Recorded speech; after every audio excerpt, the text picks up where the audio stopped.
नमस्कार, आप सुन रहे हैं रेडियो एनजीएफ 90.4 एफएम दिल से दिल तक। तो आज हम जो विषय है जिसके बारे में हमारी चर्चा रहेगी उसके बारे में बताते हैं। World science day for piece and development का आज दिन है 10 नवंबर 2024 को ये दिन हम मना रहे हैं। हमारे साथ जुड़े हैं सर आप बॉबी तेवतिया जी, और आप जुड़े हैं ललित शर्मा जी, आप जुड़े हैं विजय लक्ष्मी शर्मा जी। तो आज की जो हमारी चर्चा रहेगी, क्योंकि साइंस कहीं ना कहीं एक मकड़ी की जाल की तरह हम सभी को जकड़ लिया है उसने। बिना साइंस और तकनीक के हमारा जो जीवन है, जीवन क्या हम कह सकते हैं सर कि हमारे दिन की शुरुआत उससे बिना साइंस की तकनीक से नहीं होती है। तो उसी को लेकर हमारी चर्चा रहेगी। सबसे पहले हम बात कर लेते हैं थीम पर। तो मैम आप बताइए कि 2024 का जो दिन है 10 नवंबर आज हम मना रहे हैं, उसकी थीम क्या है? जी मैम, इस बार की जो थीम है 2024 की world science day for piece and development, why science matters in engaging minds and empowering our future. कि साइंस हमारे माइंड्स को कैसे एंगेज करके रखता है, कि चीजें सीखनी है साइंस से रिलेटेड या उनको कैसे इम्प्लीमेंट करना है, दूसरा फ्यूचर को कैसे एम्पावर करना है, हमारे फ्यूचर को कैसे अपग्रेड करना है। ये हमारी अब की बार थीम है इसकी। बहुत अच्छा कि कहीं ना कहीं हमारे जो दिमाग है वो उसको जकड़ लिया है पूरी तरह से साइंस ने।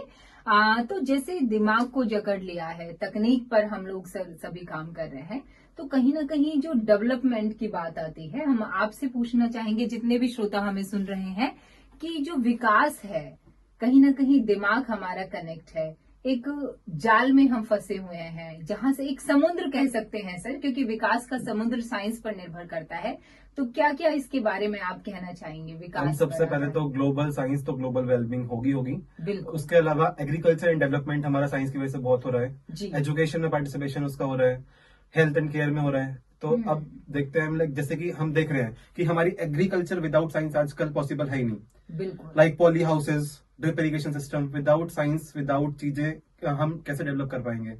उसी हिसाब से हेल्थ केयर एंड डेवलपमेंट में लाइक एक्सरेज, एमआरआई मशीन्स वगैरह, तो हमारा साइंस इतना डेवलप कर चुका है कि हमारे ह्यूमन की एक एक बॉडी का पार्ट्स चेकअप इजीली हो सकता है विद साइंस। बिल्कुल बिल्कुल। तो कहीं ना कहीं हमारे लिए सर डेवलपमेंट पे बहुत सारे और भी हम डेवलपमेंट पर चर्चा करेंगे सर आगे भी। सर कहीं ना कहीं जो सस्टेनेबल डेवलपमेंट है उसके बारे में अगर हम बातचीत करते हैं, पीस के बारे में साइंस से जोड़कर अगर हम बातचीत करते हैं, तो उसके बारे में आपके क्या विचार हैं? मैम देखो, सस्टेनेबल डेवलपमेंट जो होता है वो हमें बताता है कि जो हमारी मॉडर्न टेक्नोलॉजी जो चल रही है इस जनरेशन में, आगे आगे जैसे हम बढ़ रहे हैं, जितनी डेवलपमेंट हो रही है उससे क्या नुकसान भी बहुत ज्यादा हो रहे हैं। जैसे अगर हम कोई बिल्डिंग वगैरह बन रहे हैं तो स्पेस नहीं है, तो ट्री वगैरह में काटने पड़ रहे हैं। जो ये सस्टेनेबिलिटी डेवलपमेंट है ये क्या कहता है, ये कहता है कि अगर हम डेवलप इस हिसाब से करें कि जो हमारे आने वाली जो जनरेशन है उस पर उन चीजों का कोई नुकसान ना हो। बिल्कुल। हाँ, जैसे अगर हम डेवलप करें, अब आप देखो तो जैसे ललित सर भी बता रहे थे टेक्नोलॉजी के ऊपर, इन एग्रीकल्चर में क्या होता है। पहले क्या होता था, जब हम स्प्रे वगैरह करते थे तो जो किसान होते थे वो कहीं ना कहीं उनके अंदर भी वो चीज चले जाते थे, केमिकल वगैरह, तो उनकी डेथ कोशिश होती थी। अब लेकिन क्या हो रहा है, अब उसका जो ड्रोन सिस्टम जो कर दिया है, अब उससे स्प्रे वगैरह होती है, तो किसान भाई जो हमारे हैं वो बिल्कुल सेफ रहते हैं उससे। तो वो अच्छी स्प्रे भी होती है उससे। तो कहीं ना कहीं ये मॉडर्न टेक्नोलॉजी का सस्टेनेबिलिटी डेवलपमेंट का ये एक हिस्सा है। अगर हम ट्रांसपोर्टेशन में भी बात करें तो पहले क्या होता था, हमें बहुत टाइम लगता था एक जगह से दूसरी जगह जाने पर, बहुत ही ज्यादा टाइम लगता था। अगर हमें यहाँ से कहीं भी जाना है तो मान लो जैसे हम पलवल हैं, अगर हमारा दिल्ली जाना तो हमें बहुत टाइम लगता था। लेकिन आज के टाइम में क्या हो गया है, टेक्नोलॉजी की वजह से हम व्हीकल्स वगैरह इतने अच्छे हमारे पास आ चुके हैं कि हम बहुत ही कम टाइम में जा सकते हैं। जैसे कि आप पहले लेडीज जो थी, मतलब प्रेगनेंसी के टाइम पर वो हॉस्पिटल नहीं पहुंच पाती थी टाइम से, तो कई बार बात खराब हो जाती थी। लेकिन अब क्या है, अब टेक्नोलॉजी की वजह से हम बहुत जल्दी, हमारे पास एम्बुलेंस भी बहुत फास्ट वाली आ गई, जिससे बहुत इजी वे में और बहुत ही जल्दी चीजें हो पाती हैं। और इजीली अगर कोई मतलब प्रेगनेंसी का भी कोई केस है तो वो भी इजीली हो पाता है। नहीं, बहुत अच्छा आपने बताया। तो कहीं ना कहीं जैसे हमारी सभी की चर्चा रही है, कृषि और जो स्वास्थ्य है उसको लेकर सबसे ज्यादा साइंस ने हमारा लाभ दिया है। हम आमजन जो है हमारा जीवन है साइंस का प्रभाव रहा है। तो कहीं ना कहीं मैडम हम लाइफस्टाइल को लेकर बातचीत करते हैं, क्योंकि जीवन शैली में सर ने बहुत अच्छा जैसे शिक्षा और किसी का बताया। तो लाइफस्टाइल में साइंस क्या कहती है? आज के वर्ल्ड पीस डे और डेवलपमेंट पे हमारी जो चर्चा है उसमें जीवन शैली के बारे में। तो मैम डेली सुबह उठने से लेकर रात के सोने तक हम एक एक चीज साइंस से रिलेट कर पाते हैं। जी। जैसे कि हम घर में हाउस होल्ड्स कितने यूज करते हैं, इलेक्ट्रिक, बहुत सारे हाउस होल्ड्स आजकल सब चीजें यूज करने लगे हम, इलेक्ट्रिक, सब हमारी साइंस को कनेक्ट करती है वो। दूसरा, मैं पर्सनली अपना बताऊं, मैं कॉलेज आती हूँ तो मैं अपनी बाइक यूज करती हूँ, वो भी साइंस से रिलेटेड है। मेरी पूरी साइंस नहीं है तो मैं तो कॉलेज ही नहीं आ पाऊँ, कोई भी नहीं आ पाए। हमारी बस, कैब एक्सेट्रा साइंस से रिलेटेड है, 1 व्हीलर 2 व्हीलर 3 व्हीलर सारी। दूसरा, अभी कॉलेज आके मुझे पढ़ाना पड़ता है तो बच्चों को स्मार्ट बोर्ड यूज करके पढ़ाना, उनको वीडियोस दिखाना, पीपीटी के थ्रू उनको समझाना, तो वो एफिशिएंसी हमारी स्टडी में बहुत ज्यादा आने लगी है, ये ऑनलाइन डिजिटल स्टडी की वजह से। तीसरा, अभी पढ़ लिए हम, आ लिए कॉलेज, अब हमारी हेल्थ केयर है, मेडिकल है, सब चीज साइंस से रिलेटेड है, एक्सरे, सीटी स्कैन, तो हम हेल्थ में भी अपना कनेक्ट कर रहे हैं डे टू डे लाइफ में। बाकी मैम ट्रांसपोर्टेशन हुआ, अपना स्टडी रहा, ये हमारी डेली लाइफ में बहुत यूजफुल है साइंस।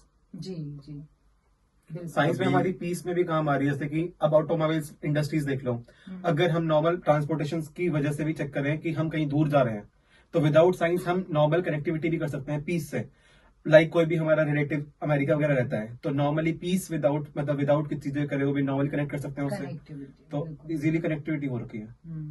और मैम अभी एक मूवी भी आई थी पिछले साल या 2 साल पहले, हमारी तेरी बातों में सोल्जा जी, उसमें पूरा आर्टिफिशियल इंटेलिजेंस रोबोट बनाया, वो सारे काम कर करके देता है। तो वो क्या है, जिनके ओल्ड एज में बच्चे नहीं है हेल्प करने के लिए साथ में, या कोई अकेला रहता हो तो वो क्या रोबोट अपने साथ में रखते हैं, अपना सारा काम कराते हैं फुली, मतलब एक बच्चे की तरह जैसे सब हेल्प करते हैं कि ह्यूमन ने रोबोट की जगह, रोबोट ने ह्यूमन की जगह ले लिया, तो वो भी हमारे साइंस से कनेक्ट करता है फुली। बिल्कुल बिल्कुल। आजकल रोबोटिक्स इतना आगे बढ़ चुका है कि वो ह्यूमन की फीलिंग्स वगैरह भी चीजें शेयर करता है। उस मूवी में सारा यही है कि वो सारी फीलिंग्स शेयर करता है उस रोबोट उसके साथ, तो सब चीजें वर्क नहीं, कहीं ना कहीं से बिल्कुल हमारी जो है कि पीस और डेवलपमेंट हमारा हो रहा है। और डेवलपमेंट में मैम जैसे ड्रिप इरिगेशन सिस्टम है, उसमें क्या हमारा वाटर बहुत ज्यादा बचता है, क्योंकि जितना पौधे को पानी चाहिए होता है उतना ही मिलता है उसको, ऐसा नहीं होता कि और भी बहुत सारा वेस्ट होता है ड्रिप इरिगेशन सिस्टम में। एक पॉली हाउस जो अभी सर ने डिस्कस किया था उसमें मैं थोड़ा सा बताना चाहूंगा। उसमें होता क्या है, पॉली हाउस के अंदर हम क्लाइमेट भी उसको दे सकते हैं, मतलब प्लांट को जो जितना एनवायरमेंट उसे चाहिए, जितना टेम्परेचर उसको चाहिए, हम उसे मेंटेन कर सकते हैं अपने हिसाब से। तो वो भी टेक्नोलॉजी की हेल्प से हो पाया है कि हम एक प्लांट को ग्रो कराने के लिए मतलब कितना टेम्परेचर, कितना वाटर, कितनी वेदर चाहिए, वो सारी चीजें हम प्रोवाइड करा सकते हैं with the help of poly house. नहीं, बहुत अच्छा। तो कहीं ना कहीं हमारा जो जीवन है आज के समय में बिल्कुल तकनीक और साइंस पर डिपेंड है, बिना इसके हम अपने जीवन की कल्पना भी नहीं कर सकते। जैसे एक समुद्र है, उसमें पानी की कौन सी नदी कहाँ जा रही है उसका पता लगाना मुश्किल है, इसी तरह से जीवन के किस क्षेत्र में तकनीक का कितना उपयोग हो रहा है। तो कहीं ना कहीं जैसे हमने अभी सभी ने चर्चा हमारी रही है, सर नेगेटिव भी बहुत साइंस का आज के समय में है, तो कुछ नेगेटिव जो आपको लगता है कि भाई जिससे हम नेगेटिव का मतलब उसका हम थोड़ा उससे सावधानी से इस्तेमाल करें, तो ऐसी क्या आप श्रोताओं को क्या बताना चाहेंगे कि क्या सावधानी हम रखें किसी भी चीज देखो को उपयोग करने में? मैम इसमें ये है कि वो तो अपने ऊपर डिपेंड करता है कि फ्रॉड मतलब सामने वाला ही तो कर रहा है, वो हम पर चीजें डिपेंड कर रही है कि हम उसे अलाउ कर रहे हैं नहीं कर रहे। जैसे हमें ओटीपी शेयर नहीं करने चाहिए अपने किसी के भी साथ, जो आते हैं बार बार के ओटीपी दे दो, ओटीपी ओटीपी ओटीपी, तो वो हमें किसी के भी साथ शेयर नहीं करने चाहिए, क्योंकि ओटीपी के थ्रू ही ज्यादा फ्रॉड्स होते हैं, स्कैम्स जो होते हैं। और अगर हम कोई शॉपिंग वगैरह कर रहे हैं या कुछ भी चीज हम खरीद रहे हैं, ऑनलाइन कर रहे हैं, तो हमें सबसे पहले उस ऐप के बारे में भी जानना चाहिए, वो ऐप अलाउ है या नहीं है, उसकी टर्म एंड कंडीशंस हमें पढ़नी चाहिए कि वो क्या चीज कहता है एक्चुअली में, क्या नहीं कह पा रहा, तो तब जाकर के हमें कोई अपना स्टेप अपना ऑनलाइन सिस्टम करना चाहिए। मेरा तो पर्सनली बताया। हम सर की तरफ रुख कर लेते हैं। अब हर चीज के दो पहलू होते हैं, अच्छाई भी और बुराई भी। अब जैसा कि हम देख रहे हैं आजकल ऑनलाइन शॉपिंग लोग इतना कर रहे हैं कि जो ट्रांसपोर्टेशन भी बचा रहा है और नॉर्मली हम शॉपिंग कर पा रहे हैं, लेकिन हम सारी चीजें उसकी नेगेटिविटी भी जा रही है कि कभी हमारे साथ फ्रॉड हो जाए, कि डिफेक्टिव आइटम्स आ रहे हैं। लेकिन उसका एक बेनिफिट हम ऐसा देख सकते हैं कि हमें पहले साइट का प्रॉपर चेकिंग करना चाहिए, उसके कमेंट्स, उसके रिव्यूज, उसकी रेटिंग्स, ये देख के हम उस फ्रॉड से बच सकते हैं। लाइक कुछ साइट्स ट्रस्टेड होती हैं तो उसी साइट से जाओ ना, लाइक फ्लिपकार्ट, अमेजन वगैरह, उन साइट से चेक करके उनके रिव्यूज चेक करो, उनकी रेटिंग्स चेक करो, उसके बाद तुम उस साइट पे बढ़ो। क्यों ना, तो फिर हमारे साथ कोई फ्रॉड होगा, और चीजें अगर फ्रॉड भी होती हैं तो हम रिटर्न पॉलिसीज भी आजकल दे रहे हैं, एक्सचेंज पॉलिसीज भी दे रहे हैं, तो वो भी कहीं ना कहीं बेनिफिशियल है। नहीं, बहुत अच्छा, सावधानी। और हम मैडम की तरफ रुख कर लेते हैं, क्योंकि ये बहुत टीचिंग में भी जो साइंस है उसका इस्तेमाल करती हैं। तो मैम, क्या कुछ नेगेटिव है और क्या आप हमारे श्रोताओं को संदेश देना चाहेंगी कि किस तरह से हम अपने आप को सेफ जोन में रख सकते हैं? मैम, मैंने जो नेगेटिव एक्सपीरियंस किया है वो ये है कि तुम्हारा खुद का प्राइवेट पर्सनल डाटा स्प्रेड हो जाता है, अचानक हमें पता भी नहीं चलता है। तो कहीं ना कहीं ये नेगेटिव इशू है, और बहुत लोग इसको फेस कर चुके हैं कि हमारे कोई भी डाटा, फोटो पिक्चर छोड़ो, कोई ऑफिशियल डाटा भी वो लोगों में शेयर हो गया और हमें पता भी नहीं चलता। ये कहीं ना कहीं नेगेटिव इम्पैक्ट है हमारी टेक्नोलॉजी का। बिल्कुल बिल्कुल, साइबर हम क्राइम अपने और पेपर तकनीक पब्लिश करते हैं, वो हमें दिखता है कि सेम आर्टिकल किसी और ने भी पब्लिश कर दिया है, तो ये भी एक स्कैम चल रहा है। नहीं नहीं, बिल्कुल बहुत। और कहीं ना कहीं तकनीक का जो समावेश है वो कहीं ना कहीं हमें हमारी जरूरतों को पूरा करता है। इस खास दिन पर हम चाहेंगे कि हम तकनीक का ज्यादा से ज्यादा इस्तेमाल करें, लेकिन सावधानी ही जागरूकता का पहला कदम है। इसी के साथ ही आप और भी शख्सियत से और भी व्यक्तियों से हमसे जुड़ते रहेंगे। सुनते रहिए रेडियो एनजीएफ 90.4 FM, दिल से दिल तक। धन्यवाद।